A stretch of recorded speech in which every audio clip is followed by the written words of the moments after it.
Hey,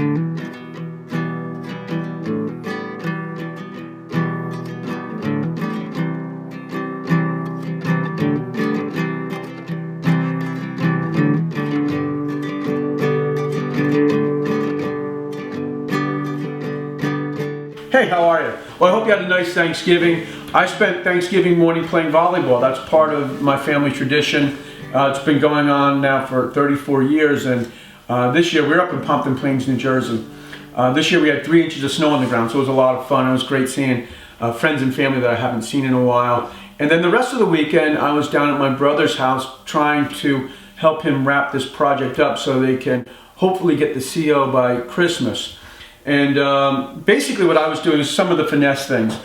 We set the sink in the wooden countertop. I drilled the holes for the faucet and the soap dispenser. And by the way, the caulk that I used on the setting the sink was a translucent Pheno Seal.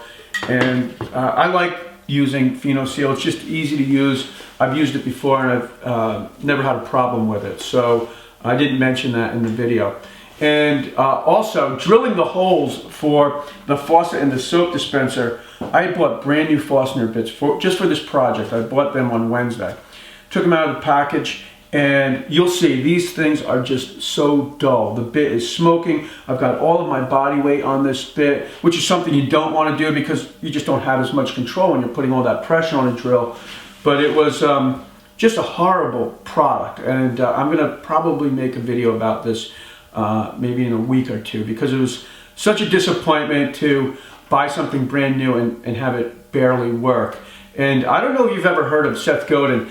Seth Godin's a motivational speaker, he's an author, and he's a forward thinker, and he talks about the race to the bottom. And the problem with the race to the bottom is that you might win, and it's basically everybody making products that are cheaper, and hopefully because of things like YouTube and the internet, we'll be able to start getting good products again, because these drill bits that I bought, they were right there, front and center on the shelf. That was really the only option. There wasn't another option saying this is a better drill bit, it's a little bit more, but it's better and you won't have a problem with it.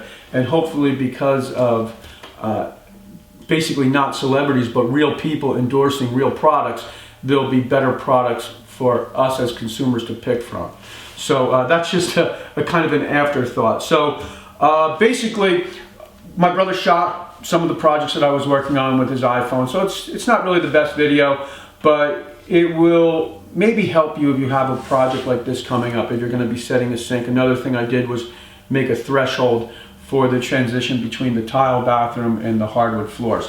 And then maybe we'll walk around a little bit. Like I said, I don't have a lot of great footage, so I don't have a lot to work with. But maybe once he finally gets in the house, I'll do one more visit to his house and we can really take a good look. All right, thanks for tuning in. All right, I'm looking at this cabinet here. We might have to cut into this. Looks kind of close to that lip. I have a feeling I'm going to have to... Can we take this off? Because I think I'm going to have to cut. Yeah. Okay. So that's what we'll do first. We'll take the top off and cut that cabinet. It looks like we're going to have to take the counter off, so I'm going to take a minute and put some reference tape on the bottom of the countertop so we line it up exactly the way it was originally attached, and that way the screw holes will match up.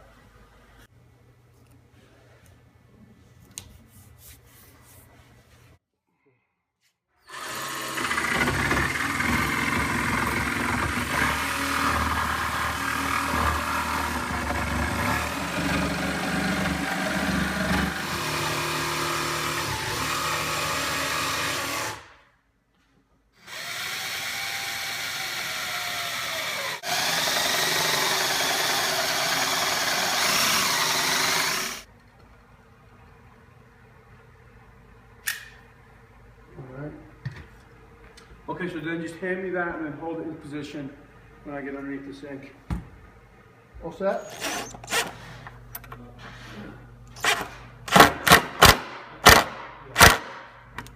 We didn't have any washers, so I'm just using a piece of hardware that I had in my tool bag. All right, let's get one. This is a threshold, and it's for the transition between the tile in the bathroom and the hardwood floor in the rest of the house. And what I had to do here was take a piece of the flooring. I cut about 3/16 of an inch off because the floor in the hallway is higher, and the front of the threshold that's in the bathroom has a 30-degree angle on it, and then the piece that heads into the hallway has just a slight roundover. So I'm going to fit it into the doorway and then pre-drill holes. Because I'm drilling into this Brazilian cherry, I definitely want to pre-drill the holes because it's a good chance that you'll break the screw going into such a hard wood.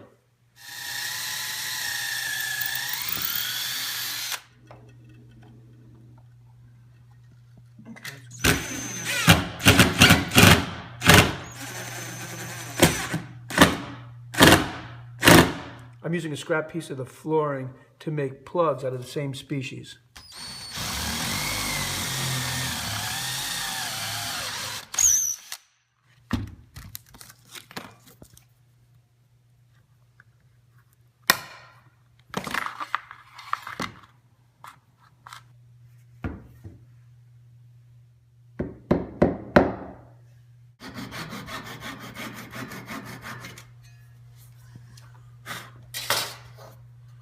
I've got 3 layers of the tape, which will keep the saw blade just above the finished surface of the wood, which will leave the dowel a little raised or a little proud of the top.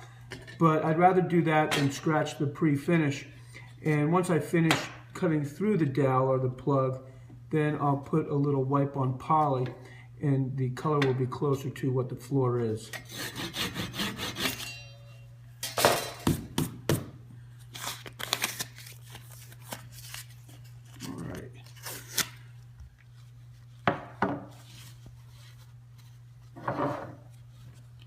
That one. And this wood will oxidize over time.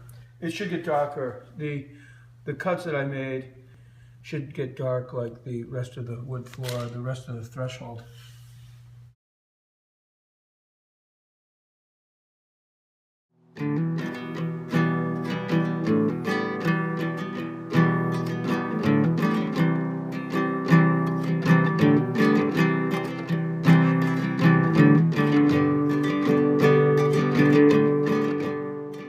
Video?